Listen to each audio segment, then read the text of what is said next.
So Andrea will give us an update on green tourism, and John will launch to us all our new carbon calculator. So I invite to the stage Andrea Nicholas.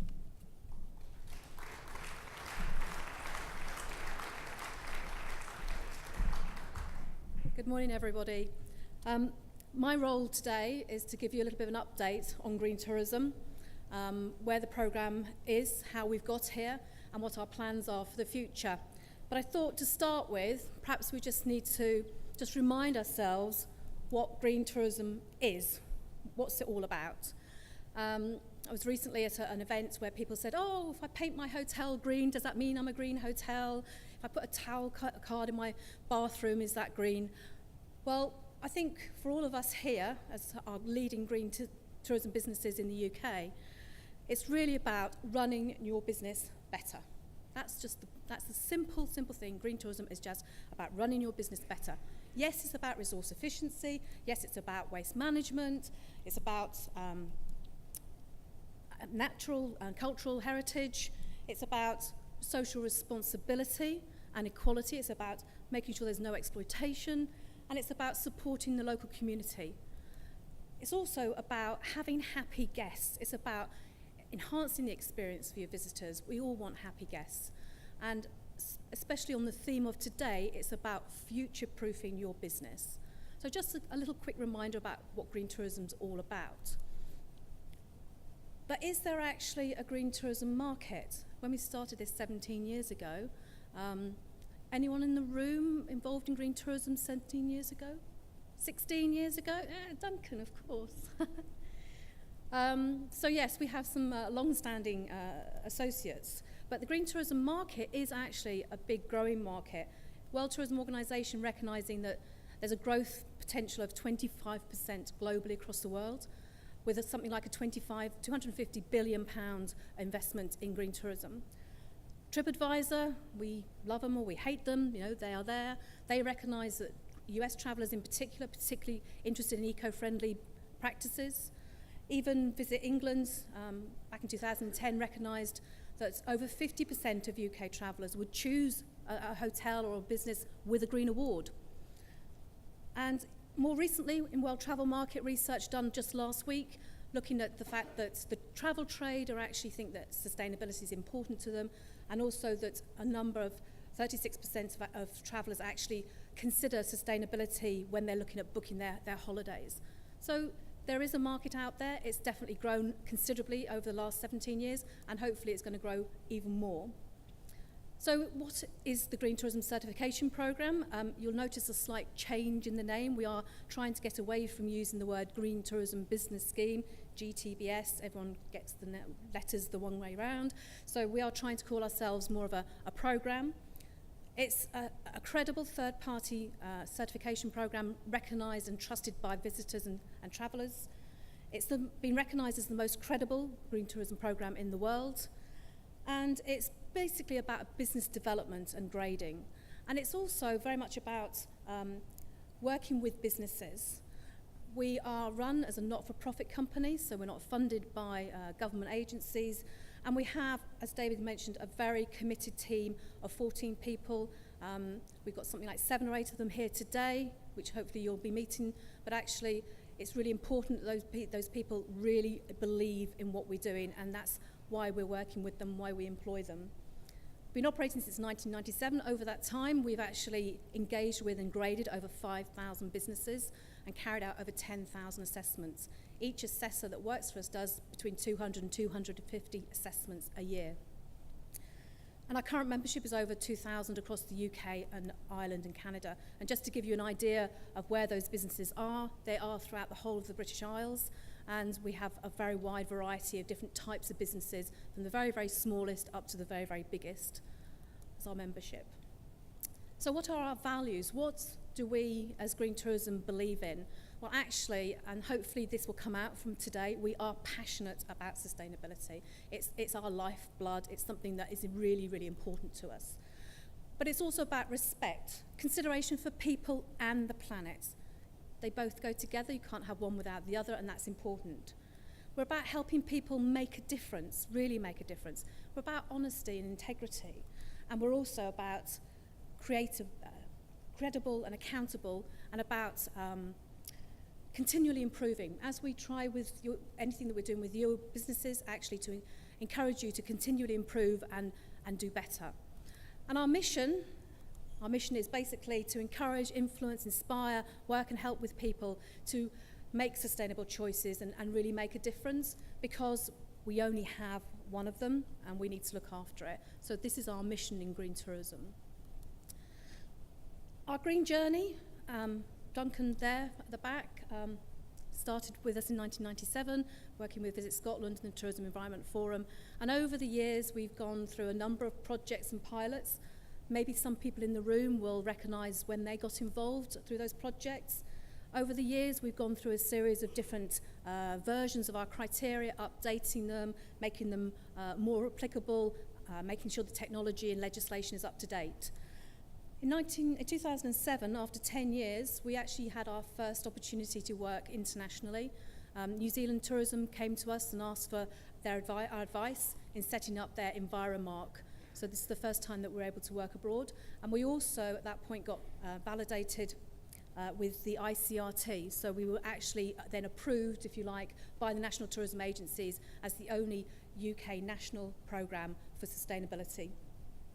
We've worked a number of destinations over the years. Brecon Beacons won our gold star for destinations last year. And in 2011, we were able to do some work with this, Sweden. So again, Swedish Welcome is a certification or a business development program where it's integrating sustainability and quality. And again, we worked with them for about 5 years to help them set up that project. We've now also licensed the program in Canada, so we work with a company called Green Step, and they've got about 50 businesses that are working with green tourism in Canada. And we are looking to launch version 5 of our criteria next year, and we're also about to start a pilot in Italy. So this is our network of green tourism products, both throughout the UK, destinations, and also some international ones. So criteria version 5, don't get scared, it's not a massive change. What we've done is we've made it simpler and better. We made it more appropriate for businesses. So we've actually segmented the criteria into different business types, so the criteria will be relevant to your business. We've expanded and enhanced our minimum standards so that there is a commitment to sustainability, a commitment to quality. There's also the need for you to have an accessibility statement and also to work with pollution prevention and looking at species, invasive species, and making sure that we're not damaging and having problems with our native species. The scoring is going to change slightly. We recognise that smaller businesses, actually those that don't have restaurants and leisure centres, actually we can score them out of 50 measures. It's only the bigger businesses that will retain the 60 measures. So version 5 we're planning to launch next year, but in fact we've been working very hard on that, and in spring this year we actually went out to the industry, to our stakeholders, and did some consultation. We then did some training with our assessors over the summer, and we've actually been piloting the criteria over the last few months. In fact, the first business to go through version 5 criteria was the Crannog in Perthshire, who was actually one of our Gold Star members, winners last year, and they very comfortably retained their gold as part of that process. And January this year, next year, we'll be coming out to everybody, rolling out, giving an explanation about what version 5 means and how it will affect you, and we'll be doing a lot of support over the next 2 or 3 years to make sure that we've got training and webinars to make sure you're fully aware of what version 5 means. So one of the things we did this year is we did a membership survey. We do them about once every 5 years, so we were able to look at, compare one year to the next. But this is the results of the survey. This year we had 25% response rates. Chichester University ran the survey for us. They're here today. Hands up, Chichester University. Yay, thank you.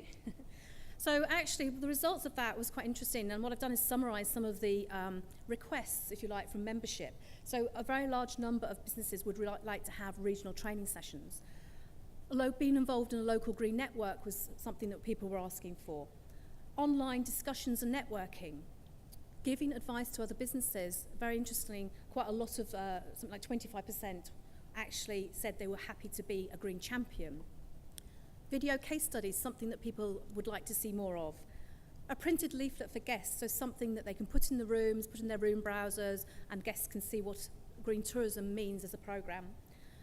Being ambassadors for green tourism, and also having a window sticker. Some practical, simple things that we can look at. And also green tourism branded merchandise. We have started that. We've got bags, which obviously all your conference bags, and we've got pens, but we're going to look at expanding the range of merchandise and encouraging you to use them and promote them to your business, to your guests. So in terms of our marketing plans for this year, increased consumer awareness, blogs, articles, social media campaign. We know how important that is. We've been tweeting like mad. We've massively increased our followers this year. We've gone from just under 2,000 to well over 3,000 followers on Twitter, which is a great impact. GT Life, which you've all had a copy of, we're going to make sure that comes out once every 2 years. Sorry, 2 months. LinkedIn, we're looking at setting up a LinkedIn or a Facebook, a closed Facebook page for members, so there's an opportunity for you to network and talk to each other online, but just within membership. Establishing an ambassador and green champions program, and we're hoping to actually next year launch what we're going to call the Academy. And this is an opportunity for businesses, also individuals who are involved with green tourism, to actually talk to each other, to learn from your peers, to network, and to engage with the green champions and the green ambassadors. So these are our plans for next year. One of the things that John and I have recently been very lucky to be able to be involved with is we had an invitation from the Zimbabwe Tourism Authority to participate in a workshop that they were running on green tourism. So we thought, well, yes, I think we'll do that. That would be really great, and it will be really pleased to be invited. So we went to Zimbabwe, and we actually assessed 2 hotels in Harare, the Rainbow Towers and the Crown Plaza. And it was interesting. There was lots of similarities with businesses even in this country. They just started using LED lights. Some of them were really expensive. They don't know where to go and buy them. So there was a lot of opportunities of things that they could do to improve. Workshop was, we had government representation there. We had over 90 people actually attend the workshop and some very good feedback. And we also, it was chaired by an organisation called Environment Africa, which is an NGO that works with destinations on environmental things, in particular in Victoria Falls. And basically we spoke about demystifying green tourism. As I said, it went down extremely well, and following the workshop, we then started some discussions with Zimbabwe Tourism Authority about signing an MOU, which they really want to do, to help them roll out green tourism.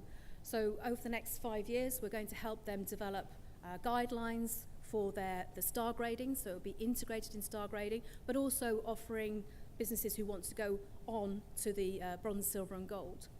So we are hoping to do a project next year with 50 businesses in a number of destinations in Zimbabwe, and adapt the UK criteria for that country. And we're also at that process over those 5 years, we will train local assessors to be able to deliver the green tourism grading in Zimbabwe. And we want to work more with Environment Africa as an NGO that's there, there's a lot of experience, and they can help and support businesses within Zimbabwe. So we had this great time at the workshop. We spent a week in Harare, but as anyone who's going to go to a country like that, and obviously it was a long-haul destination, we decided to extend our holiday and do some research, like you do. So we went off and we found some birds. This was in Hwange National Park, fantastic place, and we saw some really, that's a Cory bustard, not a crane, but it looks very similar. And we saw elephants, and we saw some steinbok, we saw some great zebras, and then we saw a very tired lion, and we then saw a fantastic cheetah. This was a big tick off John's wish list to see a cheetah. All of those photos are taken with a zoom lens so that we can get really close to them, but this next picture, no zoom. We were in a hide underground with a gap like this, and the water that elephant was sucking up was hitting the lens of my camera. I could have touched it through the hide. Fantastic. We had a really great experience. And what's I found really surprising, I suppose, going to Zimbabwe, was there's so much negativity about the country in the media, and they have had some problems in the past. However, the country is a fantastic country. The people were so hospitable. I've travelled in quite a few countries in Africa. I felt the safest, I felt the most looked after, and it really was a fantastic experience. So don't listen to what the media is saying about Zimbabwe. It is a fantastic country to visit.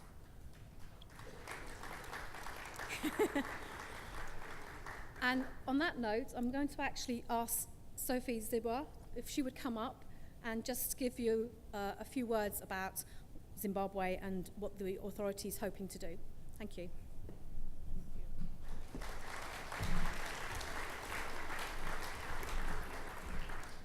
Hello everyone, it feels good to be in UK. This is my second time. I was last here in 2000, and I have a great week of Green Week throughout the week with Andrea, and thanks to the Green team. It was a temperature shock for me from 27 degrees to about 9 degrees, but I'm slowly getting used to it. As a destination, we know that Zimbabwe is long haul, and we have decided to take the approach of doing something about conserving the environment, knowing that people may find it very difficult to come to Zimbabwe. Those are eco environments. So we decided to take this approach of going green, and given that, we have decided to partner with Green Tourism, and we have a program that will be running for the next 5 years. Because this is good for our destination, we want to use it to our competitive advantage, and we want to reduce the consumption on waste, we want to reduce energy consumption, and we also want to reduce costs for our businesses, and we want to grow tourism. So I would like to take this opportunity to welcome you all to Zimbabwe, a world of wonders. You will enjoy your stay. Thank you.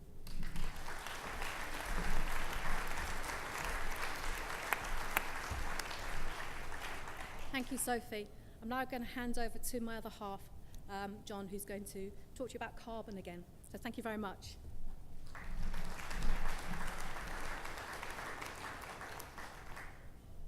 Great, thank you. Thanks, Andrea. Let me just put that there. Right.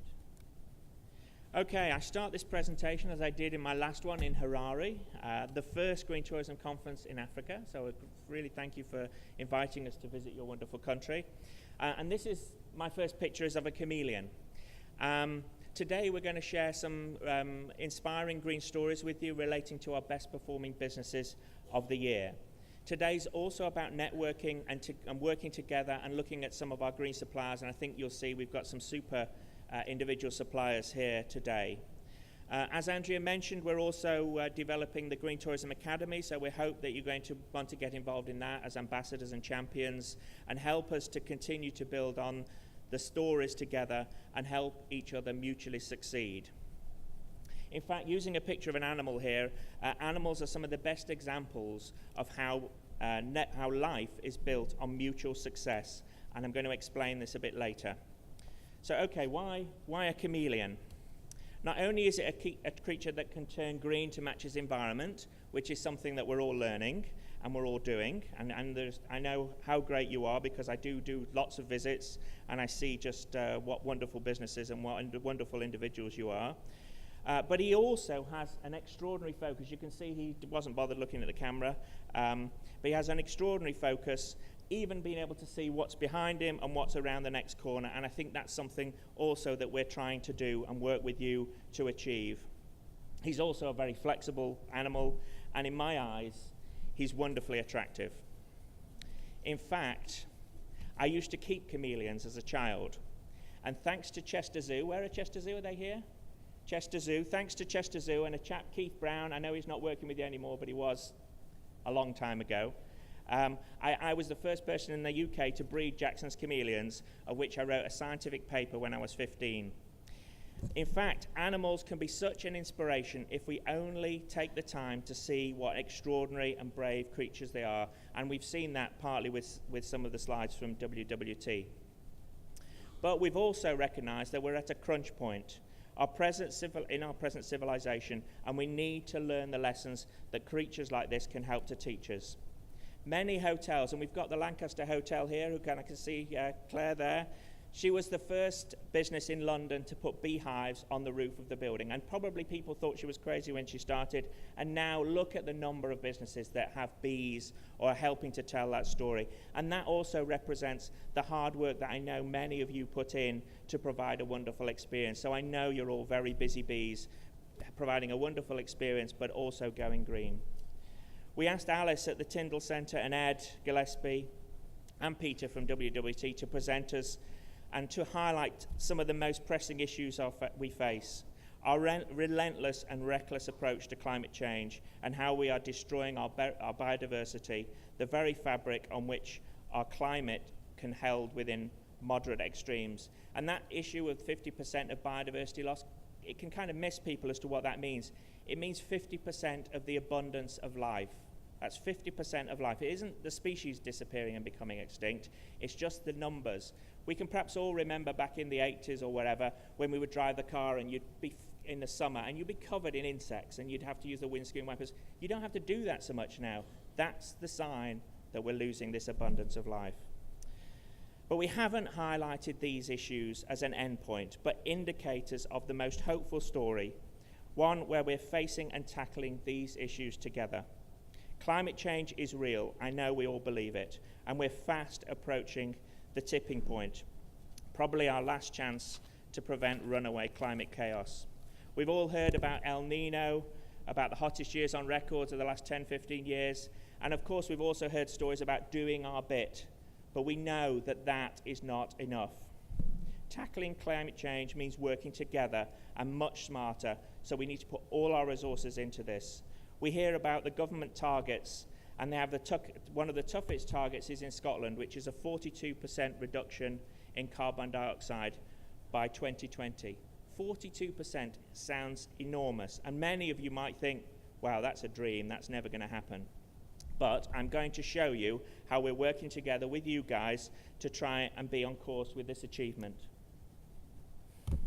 Today, I want to share mine and Green Tourism's big, hairy, audacious goal, which is the reason I've got this big, hairy, audacious moustache, which I'm doing for charity as well, actually. It's for the sandpiper spoonbill, which is a WWT species they're trying to protect. Anyway, that big, hairy, audacious goal is to save 1 million tons of carbon dioxide per annum by the year 2020. Now, we believe that the tourism industry should have international benchmarks, and we believe the benchmarks should be carbon dioxide per overnight for the hotelier, and CO2 per guest and per visitor and so on for other businesses, but also kilowatt hours per meter squared. So that's the reason why those figures are up there. And you can see we've been measuring these figures, and as you know, when we've sent you the sheets of APIs, annual performance information, that we're asking you to provide us data on your consumption. And we've been doing this steadily and rigorously over the last 10 years, so since the early 2000s. And by 2010, we had enough businesses and enough of a sample that we could establish our first baseline. So that's the results from that, 26.21 kilograms of CO2 per overnight in a hotel. That was the average. But you can also see that we're steadily reducing that figure, that you're steadily reducing that figure. There's obviously more to do. 20% is only halfway there, but we are on that journey, and I think that's something we should be very proud of and something that we need to share more within the industry, but also with consumers. We can reinvent tourism to be truly sustainable, and I know you're the evidence that this is practical, worthwhile, and probably the best investment you'll ever make. What we need to do is make it even more lucrative for conference planners, for event managers, corporate world, green consumer, the media. They all need to take on this message, embed it within their vision, and no doubt we can create the future we deserve. It's for that reason that I have pleasure in launching today our new carbon calculator, an online reference tool for carbon, which is the most simple and effective tool that we can develop. Could we run the video? I think, yep, great. Okay, this is just going to show you the process that we go through. So you go on the website, you log in as your member, and then you put in the year that you're starting to put the data for. You only need to know 7 things about your business. So 7 things. You need to know your occupancy, your electricity use, the tariff that you're on, the other fuel use that you use, gas, oil, whatever, your water consumption, and your floor area. And if you can do that, then we can establish a carbon calculator. Here we're using what's called a ready reckoner. If you didn't know your numbers of bed nights, you could put in your occupancy percentage, and then it will tell you based on the number of days it's open how many bed nights you've used. There are ready reckoners throughout this tool, and you can see as we go further, you're putting in details about the floor area. If you don't know the floor area, you can put in the length of the building and the width of the building and the number of stories, and it will calculate it for you. We've kept it absolutely as simple as we can do it, make it really easy. You can put in the meeting room space, how much your meeting room space is, so you can work out your CO2 per meter squared of your meeting space. You can put in your kilowatt hours of gas. If you've got bottled gas, you might not know, and you probably don't know what the kilowatt hours are, but you will know what the kilograms of gas tanks you have. So you do the kilograms of gas tanks, number of gas tank fills, and it will do the calculation of the gas for you. You can put in other things relating to vehicles if vehicles are part of the business consumption. You put in the electricity, you put in the particular kilowatt hours you use, but you also put in the tariff, which is, you can work just on the standard DEFRA, which is the average, or you can choose a particular green energy tariff. We've actually got someone from Good Energy here, so I put in Good Energy's example. Is Good Energy around? Can we see them? Oh, there we are. Good to see you. So you can put in the tariff, and that will put your exact CO2 based upon the energy you consume, and then you can put in your water consumption. You put in any extra information, maybe something you've changed, like this one's an example of you changing your tariff, and then you just, again, you stick save and continue just at the bottom there, move forward, and then it gives you a summary of what you've put in, so you can just check you made no last-minute mistakes. You have to tick a box at the end to say, I'm confirming that this data is a fair record of my consumption, because we don't want anyone cheating. We will find out, won't we? David will be on to you, yeah, if you cheat too much, because of course we've got some good stats, so we know, and then it produces a certificate. And as you can see, it shows you your consumption, it shows you your track record, so you can see how you're moving forward in terms of reducing your carbon.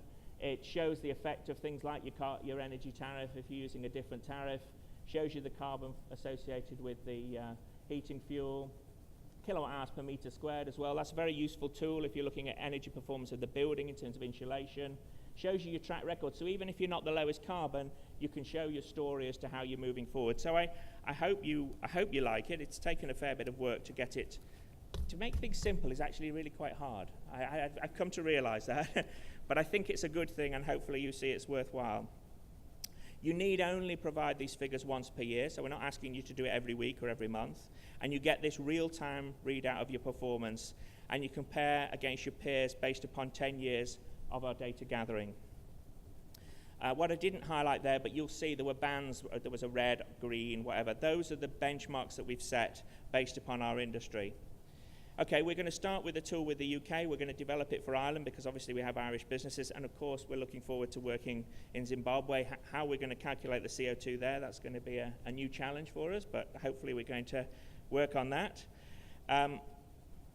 So I hope you can see that not only if you can work with this and publicize it and educate your guests about it, that we can begin to change the world and to make it a simple thing that people can follow. And CO2 per overnight, it's a really simple thing. Okay, we've succeeded already, I think, in making bronze, silver, and gold recognized green symbols for performance. In fact, they're so recognized they've been copied by TripAdvisor and TravelLife, who are here today. So no doubt they are here to help to learn from us, but let's also hope that we can develop and become good partners, not just learning from our examples.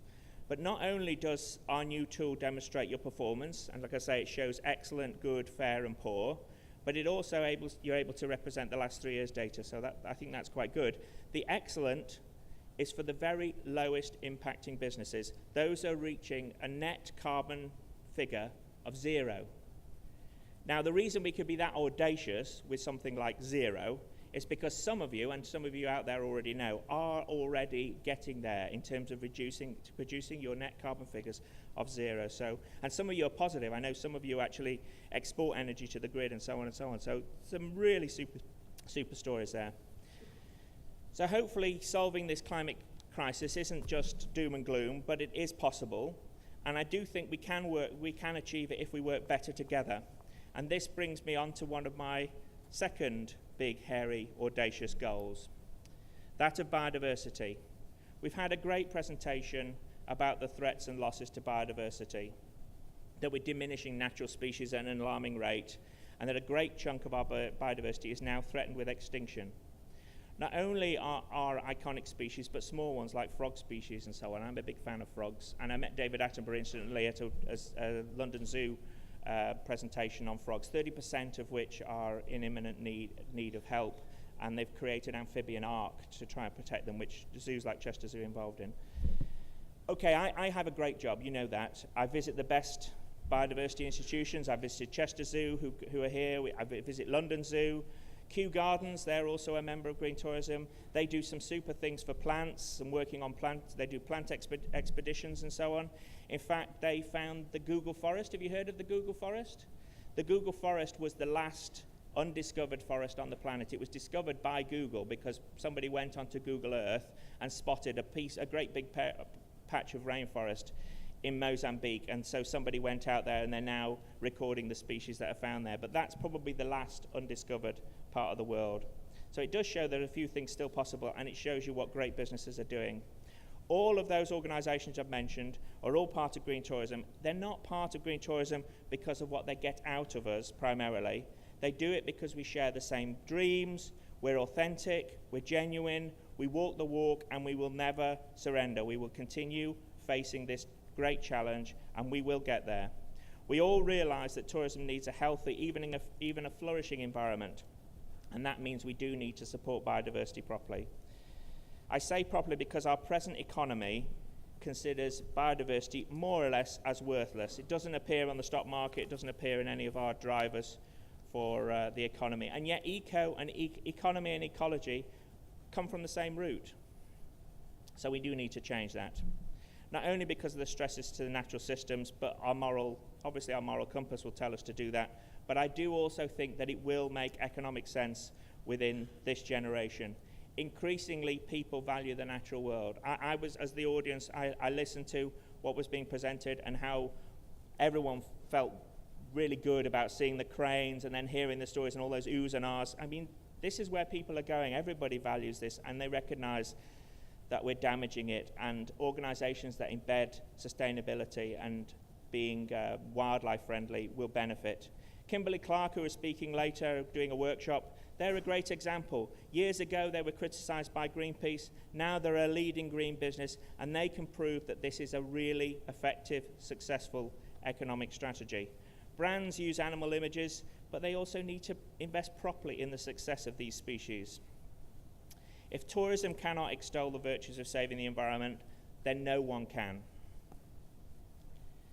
Remember the stories from WWT as well as other green tourism members, helping make a difference, supporting these beautiful cranes that we saw, which are returning to the UK. And now if that's not a symbol of hope, then I don't know what is.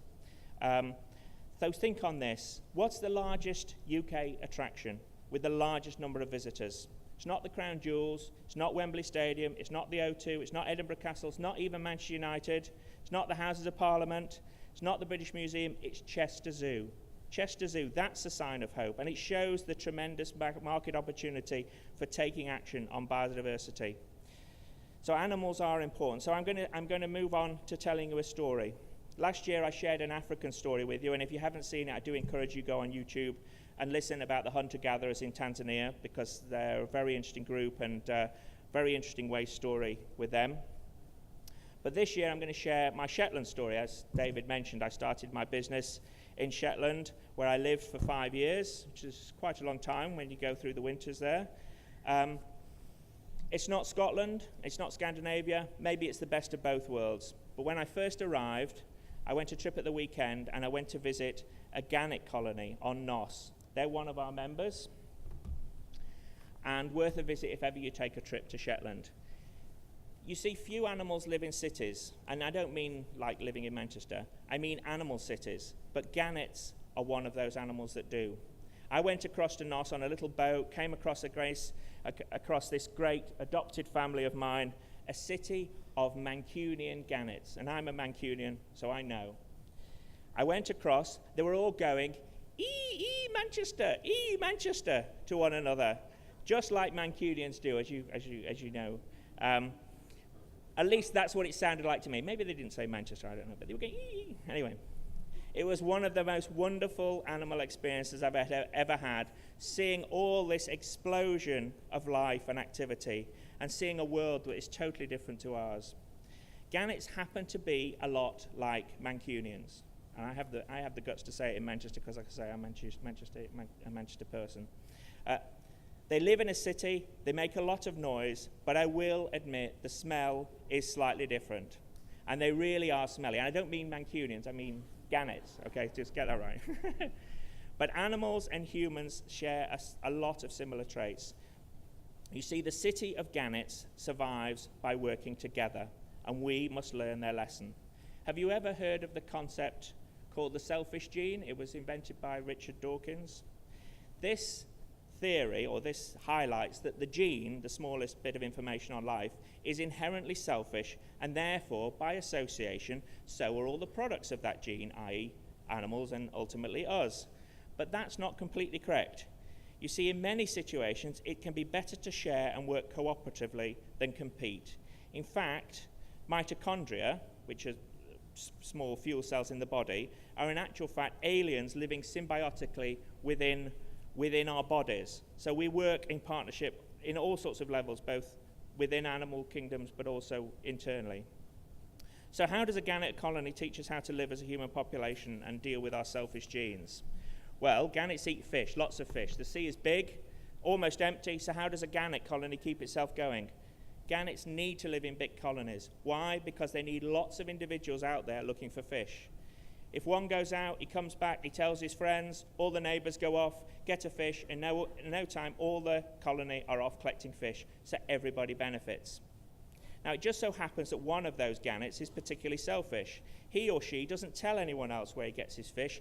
He benefits from the group, but he also benefits individually. They do even better than the rest of the gannets. They have more children, and so they develop a selfish family in the city. So they all start getting selfish, and chatty gannets, the ones that talk to each other, start finding life difficult. You see, the sharers tell their neighbours, but not all the neighbours help back. They take, but they don't give. Suddenly all the sharing gannets start to suffer and have a smaller and smaller families. The colony starts to go quiet. The selfish genes are winning. This is where the human population has been going. It's more rewarding to be a capitalist and selfish, take advantage of your community than to give back. So people go to the shops, they buy online, and so the city of shops suffers. They take advantage of the walks or the cycle routes, don't stay in the destination, or eat the local food, or support the local economy. But it's not doom and gloom. The colony can be saved, and the gannets have the solution, and they are telling us if only we could hear, and only we would listen. You see, what happens when the selfish gene starts to take over? They don't share with the neighbours, they don't get enough fish. The selfish gannet gets a shoal of fish, and he catches one. He comes back, doesn't tell his neighbours, flies off again. Maybe the shoal's moved on, maybe they're still there, maybe he gets another fish. But his neighbours, also being selfish, don't tell him if they find any fish, so they don't get any either.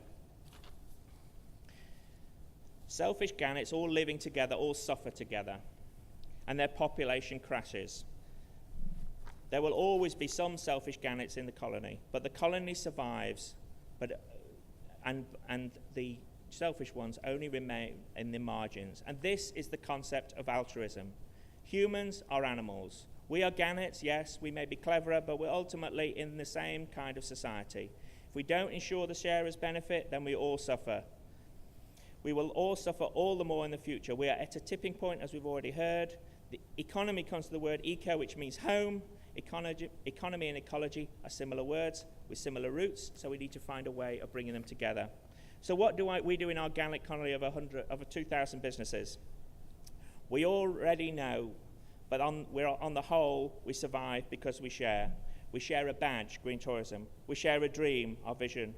We share a vision. We share our wealth as well. I mean, obviously you pay to be members, and we share that as well. We have great partners. I mean, I have my savings in Triodos Bank because I trust them. I subscribe to Resurgence, and I just want to remind you that you can get a £5 off your Resurgence membership today if you if you'd like to take part in that, and I would advocate becoming a member and getting their magazine. I'm a fellow of London Zoo because I also share those values as well. Okay, you probably get the impression that I'm a chatty gannet. Well, I am. I mean, after a few years of living in Shetland, I actually met Andrea after a few years in Manchester, of all places, interestingly enough. And that's when we developed and decided to found Green Tourism. That's to create a colony of sharing individuals, all committed to saving the planet, not just talking, but doing, being recognized by the whole colony as the best. We are green gannets. You see, the selfish gene exists. In fact, the selfish gene is kind of necessary. It helps to create new ideas, it creates competition, and that helps to drive efficiency. But it can't take over our value system. And I say again that green tourism and the badge, that's what the badge is. It's a value, it's a symbol. And that's where wealth came from. Wealth originated in tribal cultures because of symbols and because of gifts. And that's where the value system started. So we're very much on those tracks. We are a colony. We can be a great colony, maybe the best. We don't work well enough together, network. We need to do more. We need to exchange. We need to talk to our neighbours and be more chatty and work together. We launched a carbon calculator. That's a final piece in the puzzle to help demonstrate what good gannets we are, and we've taken time to do it because we really think it's a strong driver and it's going to make a real difference. Next year, as Andrea mentioned, we're going to launch the Green Tourism Academy. We have 5 to 10 years to be radically different. We need more to join our colony. We need more individuals to come and follow our lead. We have to decide what we believe in, what badges we believe in, what initiatives we trust, and we cannot give up. We have new developments in plans, things like green stadiums and so on, where I won't say too much more about that. I don't get too chatty. I know what many of you have done. I know that you are very great businesses. But this is the same as an individual in a team, whether a business or a sports team. One of our members is Manchester United. Manchester United here, let's see where they're. Yes, good to see you. But they know a great team is not just great individuals. It's the synergy between the players. So I hope what we can start to build up, and this is part of the reason why we have these conferences, is to build that synergy and develop that great positive energy for change. We work in sustainable tourism because it's about lifestyle. We want to be able to show you that it can be sustainable to have a good lifestyle. So I do hope my presentation has been helpful and that you'll see yourself not just as good entrepreneurs, but also good animals. And maybe when you hear someone locally going, "Eee, Manchester," that you'll remember that we're just part of a wonderful gannet colony, one which, like the one up in Shetland, not only will survive, but thrive, no matter what future we face. Thank you.